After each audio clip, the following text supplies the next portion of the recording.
In-flight entertainment, or IFE, plays a crucial role in passenger comfort. In this video, we'll learn how to check an IFE system and safely replace a faulty unit. The IFE system includes seatback screens, control panels, audio jacks, and a central server that delivers entertainment to passengers.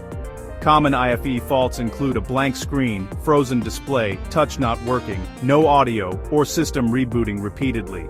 Before starting maintenance, ensure aircraft power is properly controlled, and follow AMM procedures.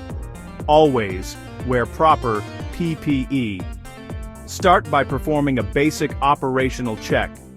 Power on the IFE system and verify screen display, touch response, audio, and brightness.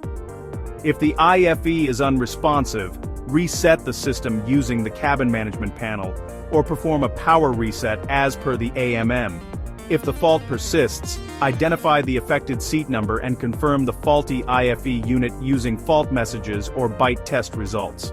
Carefully remove the seatback panel using approved tools. Disconnect connectors gently and remove the faulty IFE unit.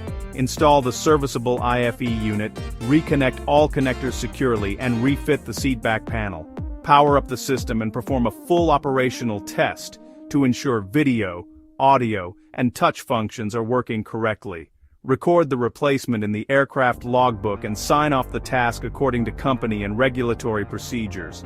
Proper IFE maintenance ensures a better passenger experience and safe aircraft operation. Like, share, and subscribe for more aircraft maintenance tutorials.